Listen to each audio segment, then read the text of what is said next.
निर्माण मोहा जित्त संग दोषा अध्यात्म नित्या विनिवृत्त कामः द्वंद्वैर विमुक्तः सुख दुख संगैर गच्छन्त्य मूढ़ा पदम व्ययम तत्। पदच्छेद। निर्माण मोहा अर्थात जिनका मान व मोह नष्ट हो गया है। जित्त संग दोषः अर्थात जिन्होंने आसक्ति रूप दोष को जीत लिया है। अध्यात्म नित्यः अर्थात जिनकी परमात्मा के स्वरूप में नित्य स्थिति है। विनिवृत्त कामः अर्थात जिनकी कामनाएं पूर्ण रूप से नष्ट हो गई हैं। द्वंद्वही अर्थात विरोधी युगलों जोड़ों से। विमुक्तः अर्थात सर्वथा अप्रभावित।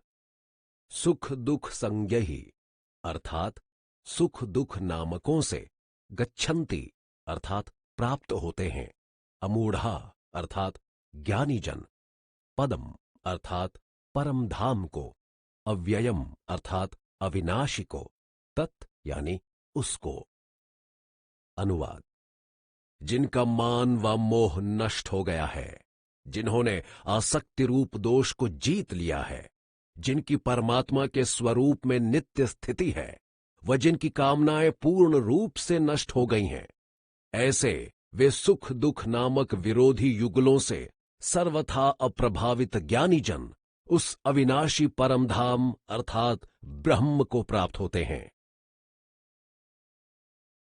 न तद भासयते सूर्यो न शशांको न पावकः यद गत्वा न निवर्तन्ते तद्धाम परमम् मम।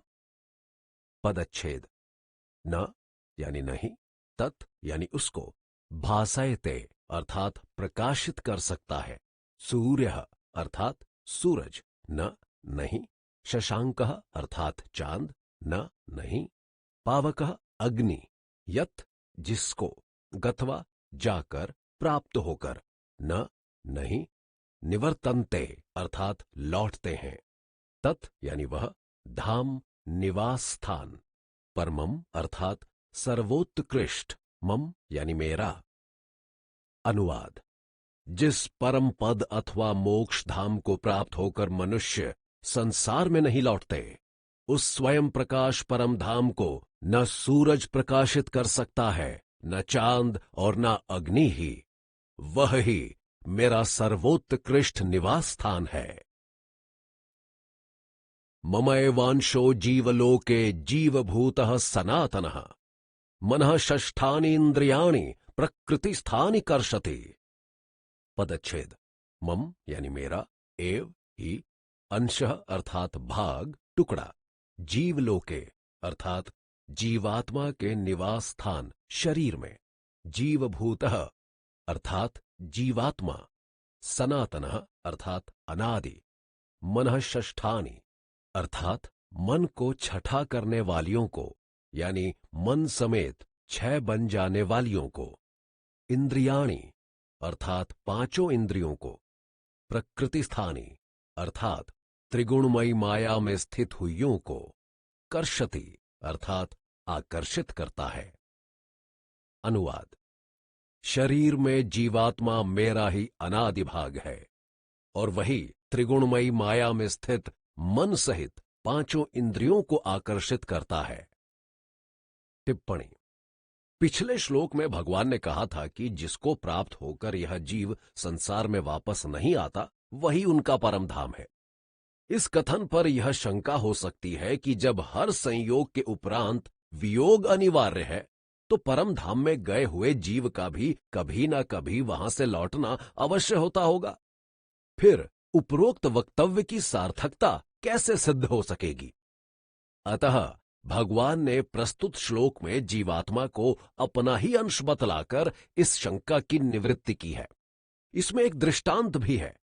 एक घड़े के भीतर का आकाश यानी रिक्त स्थान बाहर के महाकाश से पृथक एवं भिन्न प्रतीत होता है, यद्यपि वास्तव में वह उसी का एक अभिन्न अंग है, किंतु घड़े के फूट जाने पर उसका मर्यादित आकाश निर्बंध हो जाने से बाहर के महाकाश से मिलकर तद्रूप एवं तदाकार बन जाता है और फिर उसके वापस घड़े में आने का तो कोई प्रश्न ही नहीं उठता। इसी प्रकार यद्यपि ब्रह्म एक ही है, अखंड और अभाज्य है, तथा समस्त ब्रह्मांड में संभाव से सर्वत्र व्याप्त है, तथापि वह नानाविध भिन्न भिन्न शरीरों के संबंध से जीवात्माओं के रूप में पृथक पृथक एवं विभक्त सा प्रतीत होता है। हालांकि निखिल देहों में स्थित सभी जीव वास्तव में ब्रह्म ही के अभिन्न अंश होते हैं। अब इनमें से कोई जीवात्मा यदि कर्म, भक्ति, ज्ञान आदि के माध्यम से परमेश्वर का साक्षात कर लेने पर अपने स्थूल देह, सकाम कर्म, फल भोग रूपी बंधनों को पूर्णतः छिन्न भिन्न कर देता है, तो वह विमुक्त हो जाने के कारण परम धाम में जाकर पर ब्रह्म परमात्मा से तदात्मन नहीं हो जाएगा तो और क्या होगा? और फिर उसके संसार में लौटने का प्रश्न ही कहां उठेगा? यह इंद्रियाणी पद के साथ प्रकृति स्थानी विशेषण दिया गया है, क्योंकि इंद्रियां कार्य है और प्रकृति कारण। कार्य सदा कारण ही के आधार पर रहता है, इसीलिए इंद्रियों को प्रकृतिस्थ बतलाया गया है। जीवात्मा जब एक शरीर से दूसरे शरीर में जाता है तो मन सहित इंद्रियों को भी अपने साथ ले जाता है। यही जीवात्मा का मन सहित इंद्रियों को आकर्षित करना है। विषयों का अनुभव करने में मन तथा पांचों ज्ञानेंद्रियों की प्रधानता होने से इस श्लोक में केवल इन छहों को ही आकर्षित करना बतलाया गया है। वैसे देहांतरण करती बार जीवात्मा पुराने शरीर के 17 तत्वों के समुदाय रूप सूक्ष्म शरीर को अपने साथ लेकर चलता है। मन सहित इंद्रियां, इन पदों में मन अंतःकरण का उपलक्षण है, अतः बुद्धि का उसमें अंतर्भाव है। इसी प्रकार इंद्रियां यद्यपि इस श्लोक में केवल पांचों ज्ञानेंद्रियों ही का वाचक है, तथापि ज्ञानेंद्रियों में पांचों कर्मेंद्रियों एवं पांचों प्राणों का भी समावेश है, क्योंकि कर्मेंद्रियों का कार्य ज्ञानेंद्रियों के बिना नहीं चल सकता और जीवात्मा मन तथा इंद्रियों को पांचों प्राणों के द्वारा ही आकर्षित करता है। इस प्रकार वस्तुतः पुराने शरीर के कुल इन 17 तत्वों को अपने साथ लेकर जीवात्मा नए शरीर में जाता है। जीवात्मा मन सहित 6 इंद्रियों को किस समय, किस प्रकार और किस लिए आकर्षित करता है तथा वे मन सहित 6 इंद्रियां कौन कौन हैं, इन प्रश्नों का उत्तर अगले 2 श्लोकों द्वारा दिया जाता है।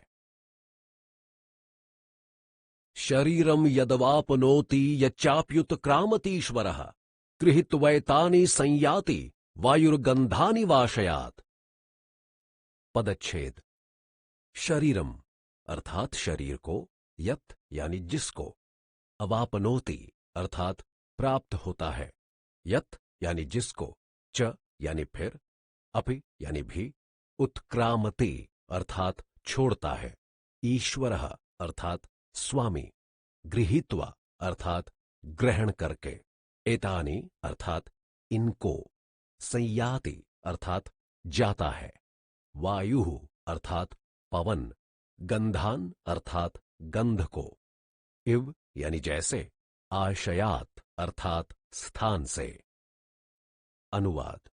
पवन गंध के स्थान से गंध को जैसे ग्रहण करके ले जाता है, वैसे ही देहादि का स्वामी जीवात्मा भी जिस शरीर को छोड़ता है उससे इन मन सहित इंद्रियों को ग्रहण करके फिर जिस शरीर को प्राप्त होता है उसमें जाता है।